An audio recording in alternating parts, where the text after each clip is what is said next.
আল্লাহর বলি এই যে নুরিয়া মাদ্রাসা আসতে লালবাগ মাদ্রাসা থেকে এই রাস্তায় কত যে খতম করছে। এই যে সামনের যে রাস্তা নুরিয়া মাদ্রাসা থেকে নিয়ে লালবাগ মাদ্রাসা পর্যন্ত এই পথে হাফিজ হুজুর যদি জমিনকে বলা হয় তুমি সাক্ষী দাও, ওই জমিন বলবে হাফিজ হুজুর আমাদের এই রাস্তায় চলার পথে এত শত খতম করছেন।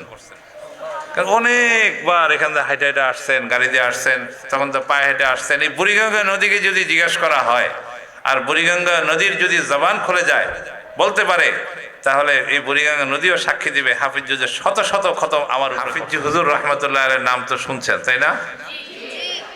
আচ্ছা, উনি কি পরিমাণ তেলাওয়াত করতেন এটা শুনলে আপনাদের দায়িত্বটা মোটামুটি মনে পড়বো যে না এটা অনেক গুরুত্বপূর্ণ একটা কাজ। হাফিজ হুজুর হজে যেতেছিলেন, হজে বুঝে আসছে? কোথায় যাচ্ছিলেন? হজে রওনা করছেন ঢাকা এয়ারপোর্ট থেকে। ওনার এক ছেলেকে বললেন তুমি আমার তেলাওয়াত শোনো। বিসমিল্লাহ করে সূরা ফাতিহা পরে আলিফ লাম থেকে শুরু করছেন। যখন জেদ্দা এয়ারপোর্ট থেকে উনি বের হচ্ছেন তখন ওনার ছেলেকে বললেন যে এই যে সফরে যে আসলাম ঢাকা এয়ারপোর্ট থেকে জেদ্দা এয়ারপোর্ট পর্যন্ত আমার এক খতম কোরআন তেলাওয়াত হয়ে গেছে। বুঝে আসছে?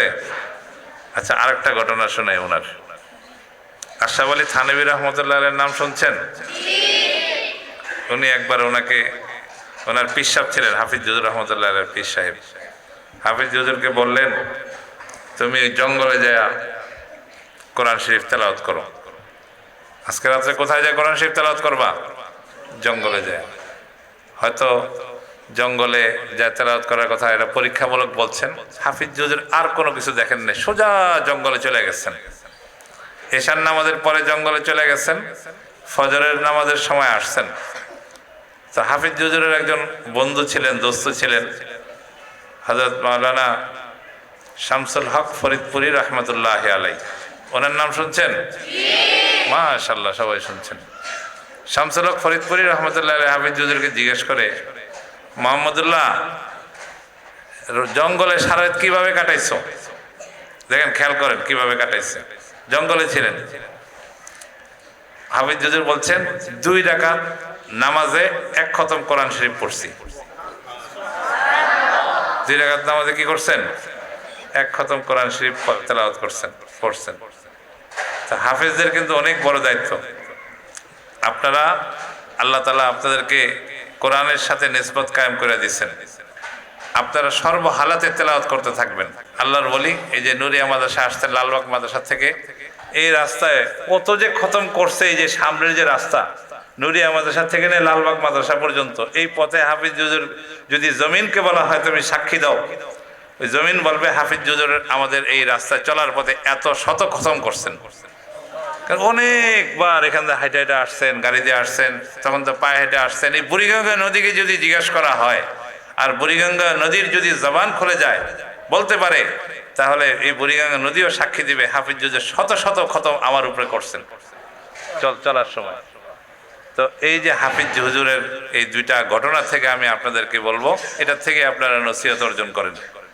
আপনাদেরকে আল্লাহ তাআলা হাফেজ বানাইছেন, সর্ব অবস্থায় তেলাওয়াত করবেন। আর একটা ঘটনা বলি মানে যদি তেলাওয়াত না করেন তাহলে কি হইব? সৌদি আরবে ওট আছে, ওট দেখছেন? ওট দেখছেন? লম্বা লম্বা গলা। এগুলা যদি রশি থেকে ছেড়ে দেওয়া হয় এমনভাবে লুকায়, এমনভাবে পালায়, এগুলোর বিশ্রায় আর পাওয়া যায় না। মালিক আর বিশ্রায় পাওয়া যায়। গরু ছাগল যারা পালে রশি না থাকলেও দেখা যায় পাওয়া যায়, কিন্তু ওর দৌড় দিয়ে কয়েক মাইল 20-30 মাইল দৌড়াইতে পারে একসাথে, আর পাওয়া যায় না। তো মালিকের খুঁজে তালাশ করতে অনেক কষ্ট হয়ে যায়। তেলাওয়াত যদি কেউ না করে, হাদিস শরীফের মধ্যে আছে এই ছোটা রশি ছাড়া ওটের মতো তেলাওয়াত না করলে কোরআন শরীফের ইয়াদ এভাবে পালায় যাবে। ইয়াদ রাখতে হলে কি করতে হইব? সব সময় তেলাওয়াত করতে হইব। মনে থাকবো তো ইনশাআল্লাহ? ওয়া আখিরু দাওয়ানা আলহামদুলিল্লাহি রাব্বিল আলামিন। না এই যে কটা ক্যারেট দিয়ে আমি যাইগা 1-2টা দাও তো বসে দাও।